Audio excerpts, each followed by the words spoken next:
احکام میں، ان احکام میں ہماری آزمائش ہے کہ یہ مجھے اپنا بندہ یہ اپنے آپ کو میرا بندہ سمجھتے ہیں یا نہیں سمجھتے. بندے کی اور غلام کی ڈیفینیشن یہ ہے کہ جب اسے آرڈر دیا جائے تو اس کے پاس کیوں کا آپشن بولو نہیں ہونا چاہیے، ہوتا ہی نہیں ہے. یہ امتحان ہے. بنی اسرائیل کو اللہ نے ہفتے کے دن مچھلی کے شکار سے منع کیا. کوئی ریزن بنتی ہے اس کی؟ بھئی ہفتے کو کیا ہو جائے گا؟ کیا ہفتے کو مچھلی کھانے سے یا شکار کرنے سے مچھلی کی نسل پہ کوئی گروتھ ریشو پہ کوئی فرق پڑنے والا ہے بھائی؟ وہ تو جتنا اتوار کو پڑے گا اتنا ہی ہفتے کو پڑے گا. یا ہفتے کے دن ڈاکٹرز کہتے ہیں کہ مچھلی کھانے سے کوئی وائٹامن ڈی کی کمی پوری ہونے کے بجائے اور زیادہ کمی واقع ہو جاتی ہے، ہفتے میں کچھ ایسی صورت سے شعاعیں نکلتی ہیں. ہے بھائی؟ اللہ نے منع کر دیا. بنی اسرائیل کو کہا ہفتے کے دن آپ کو مچھلی کھانے کی اجازت نہیں، اور آتی ہفتے کے دن ہی زیادہ تھی. تو اسلام یہ بتانا چاہتا ہے کہ میرے بندے بن کے بنو، یہ زمین تمہارے باپ کی نہیں ہے. بس یہ کانسیپٹ ہمارے دل میں ڈالا جا رہا ہے. سمجھ رہے ہو؟ یہ زمین تمہارے باپ کی نہیں ہے، میں نے بنایا ہے، جیسا کہوں گا ویسے انسان کے بچوں کی طرح چلنا پڑے گا. ختم ہو گئی بات.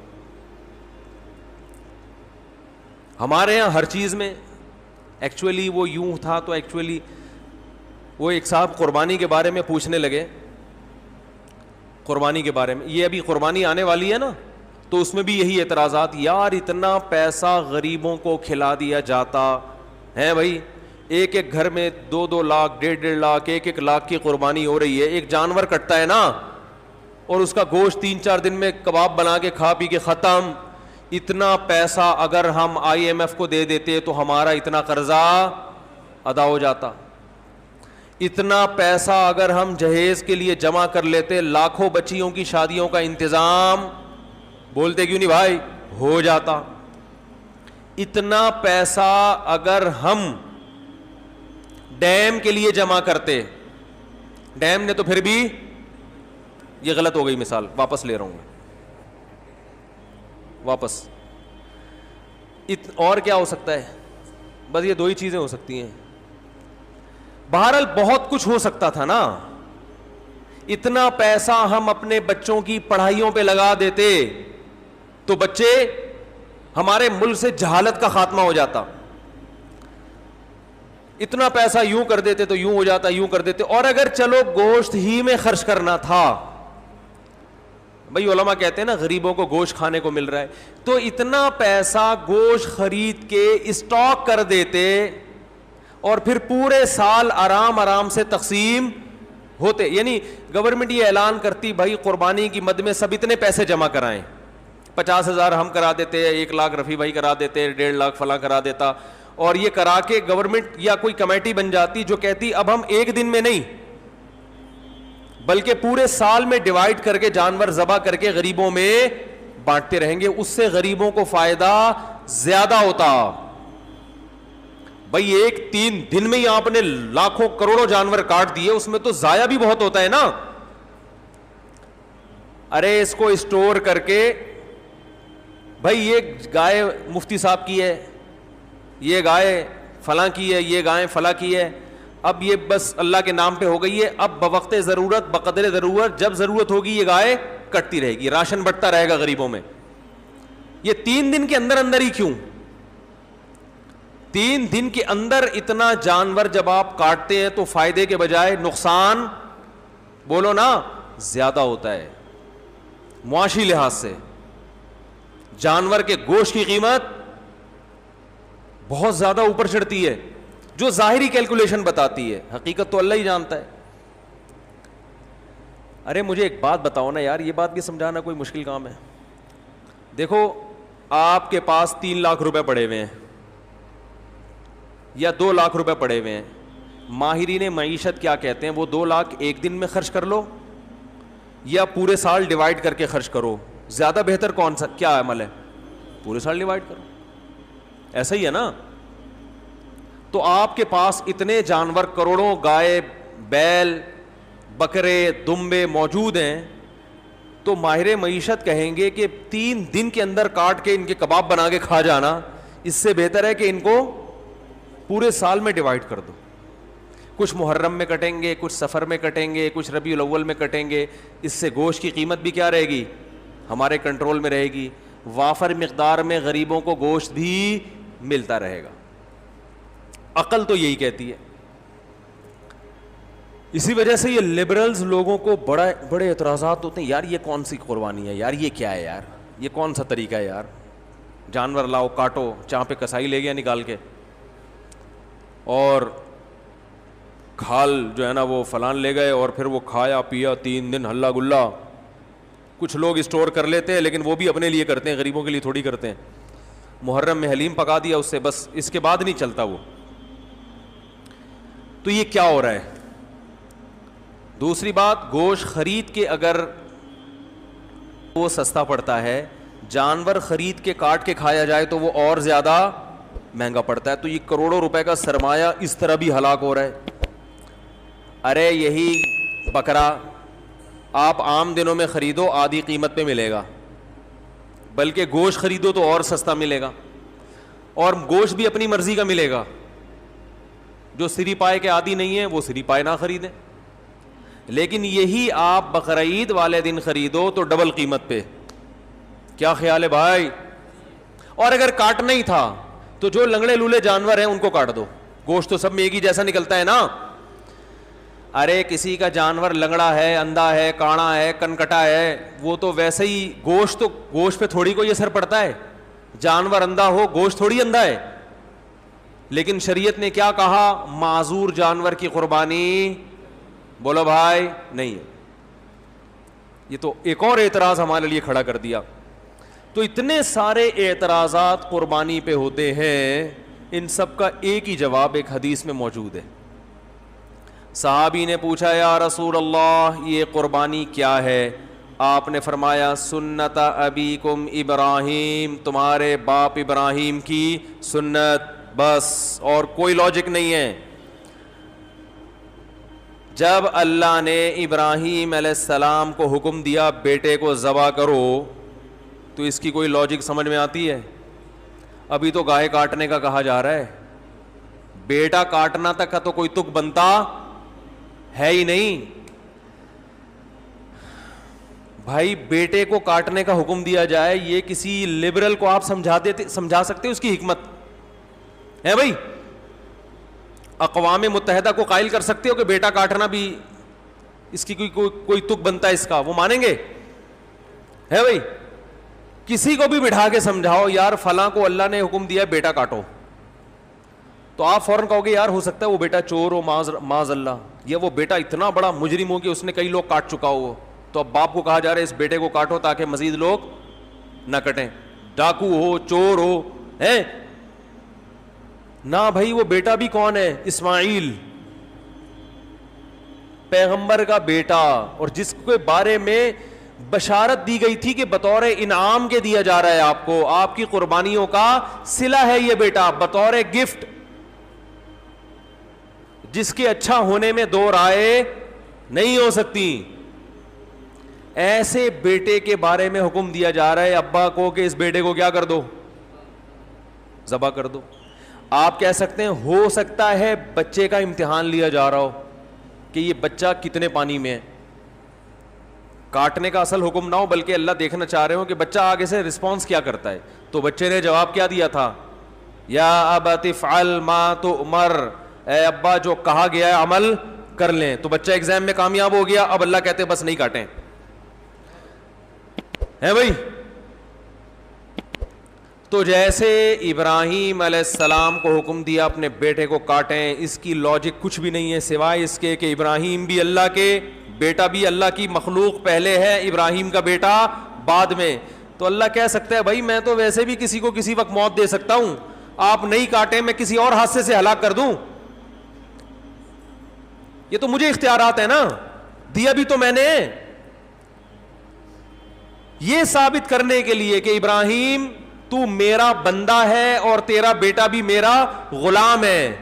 غلام کو جب حکم دیا جاتا ہے تو اس کے پاس کیوں کا آپشن نہیں ہوتا, بس یہ ثابت کرنے کے لیے کاٹو. تو ہمیں حکم دیا جا رہا ہے کہ بیٹے مت کاٹو, بلکہ بیٹے تو مزید پیدا کرو, نسل بڑھانے کا حکم ہے نا,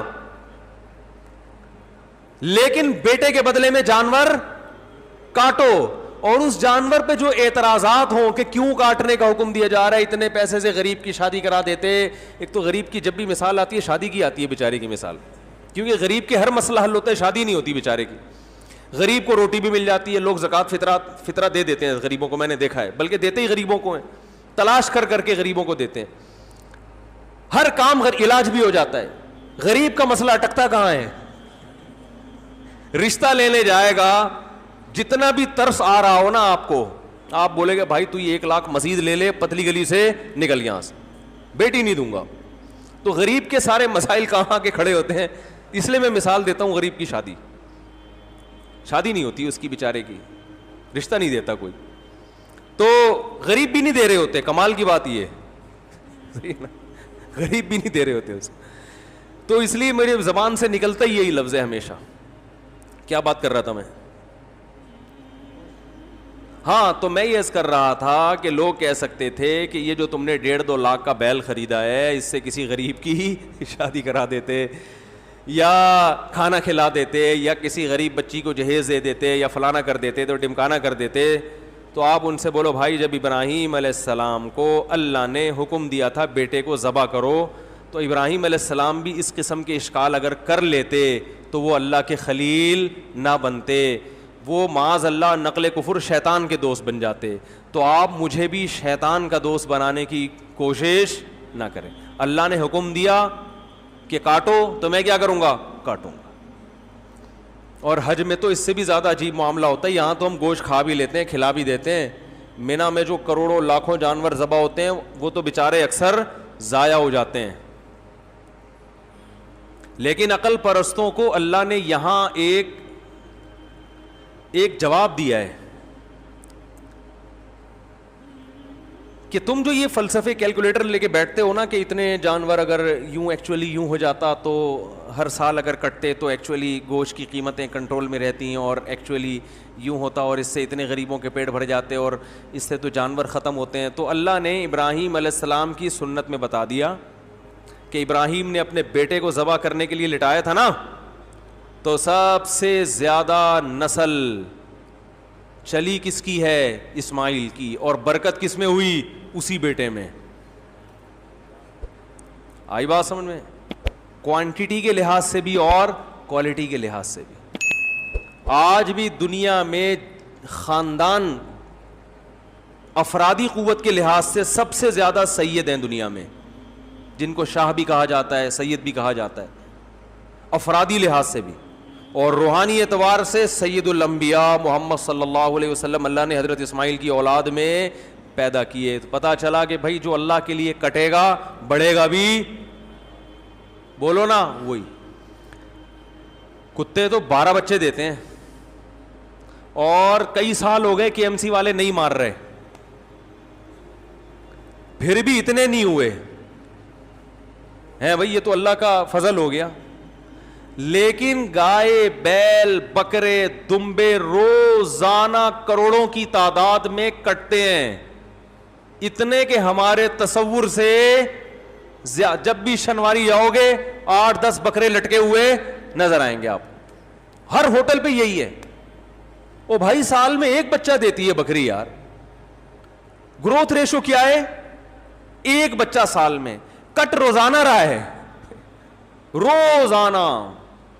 کمیلا جاؤ نا کبھی, کراچی کے کمیلے جاؤ, روزانہ بچڑے 2 دانت کے, وہ لائن لگی ہوئی ہوتی ہے. او بھائی یہ تو 2 سال میں 1 پیدا ہوتا ہے ہیں. یہ مرغیوں کی طرف 24-24 انڈے تھوڑی دیتی ہیں بکریاں اور گائے کہ 24-24 بھینسیں نکل رہے ہیں اس میں سے. اتنا کٹ رہا ہے, اتنا کٹ رہا ہے, اتنا کٹ رہا ہے. اور پھر بقرعید کے 3 دنوں میں دیکھو, اور پھر حج میں دیکھو, ختم ہونے کا نام بولو بھائی نہیں لے رہا. یہ ہے کوانٹٹی کے اعتبار سے برکت, اور کوالٹی کے اعتبار سے برکت دیکھو.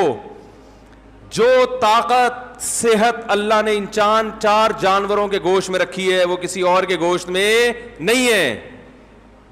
مرغی کھانے سے طاقت, بول لو, مرغی کچھ نہیں بگاڑ سکتی آپ کا.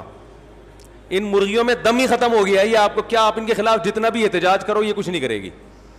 بکرے کے خلاف بولنے سے پہلے سوچنا. صحیح ہوتا. روحانی برکت بھی ہے. میں اکثر ایک مثال دیتا ہوں نا, وہ ہم جب چھوٹے بچے تھے تو شعیب اختر تھا بہت فاسٹ بالر, تو اس کی بالنگ کا سنتے تھے. میں تو نہیں دیکھتا تھا اس وقت ٹی وی, تو سنتے تھے بہت فاسٹ بالر ہے. تو اس دور میں انڈیا کے کسی شعیب اختر, کیا میں نے بولا, ایکٹر بولا, ایکٹر نہیں کھلاڑی. انڈیا کے اس دور میں کسی کھلاڑی کا انٹرویو آیا کہ پاکستان کے پاس اتنے فاسٹ بالر ہیں, آپ کے پاس کیوں نہیں ہے؟ تو انڈیا کے اس کھلاڑی نے کہا کہ شعیب اختر گوشت کھاتا ہے, ہم گوشت, بولو بھائی, نہیں کھاتا. واگا بارڈر پہ چلے جاؤ, گوشت کا سبزی سے مقابلہ آپ کو نظر آئے گا وہاں. میں 2 دفعہ واگا بارڈر پہ گیا ہوں. بار بار دل چاہتا ہے, لیکن اب چونکہ ذرا مشہور ہو گئے تو ہر آدمی وہ پھر تصویریں لے کے ڈالنا شروع کر دیتے ہیں, اور ایک عجیب ہی. تو واگا بارڈر پہ آپ جائیں, ایک طرف گوشت نظر آئے گا, دوسری طرف بولو بھائی سبزی.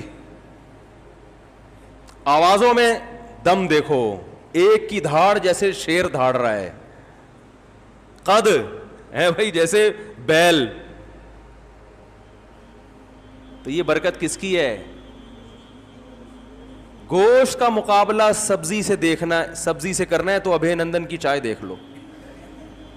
ایک سبزی کھا کر اڑا تھا ہے بھائی ہوا میں, اور ایک, بولتے کیوں نہیں یار, اس میں تو کوئی کچھ نہیں, کوئی پابندی نہیں ہے یار, آپ تو گوشت کھاتے ہو نا.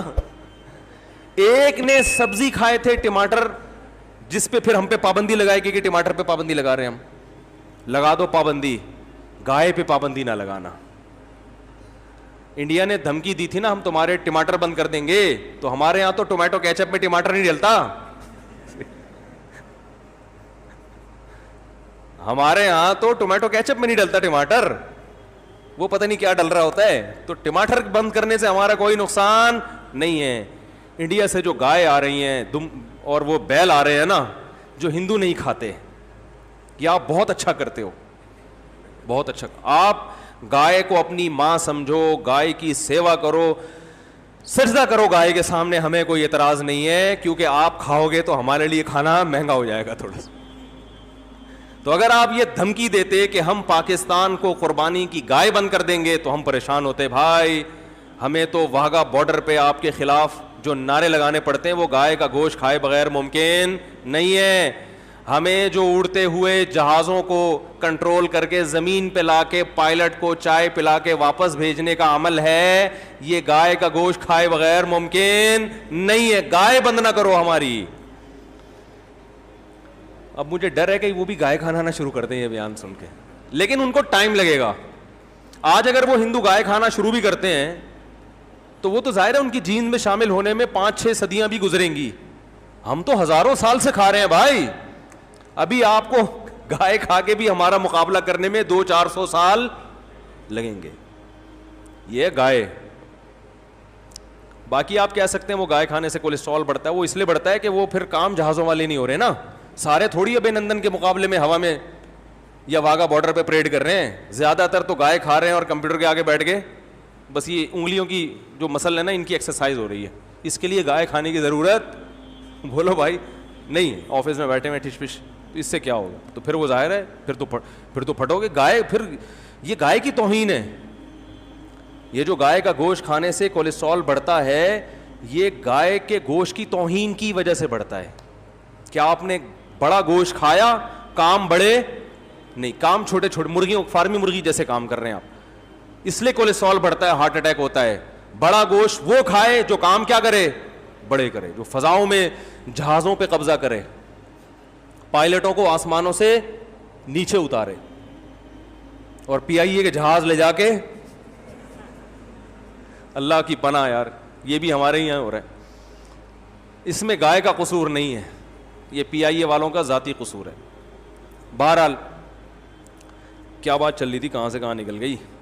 تو قربانی پہ بات چل رہی تھی. دیکھو ابے نندن کی چائے کا جب بھی قصہ آتا ہے نا, مجھے ایک بات بہت اچھی لگتی ہے, میں دوبارہ ریپیٹ کروں گا اس کو, کہ ایک آدمی کو ہوا سے اتارا, چائے پلائی, نہلایا دھلایا, اچھے کپڑے پہنائے اور عزت کے ساتھ واپس بھیج. بہت زبردست کام ہو گیا ہمارے لیے. اب اس پہ میں بات کروں گا تو پھر بات بہت لمبی ہو جائے گی.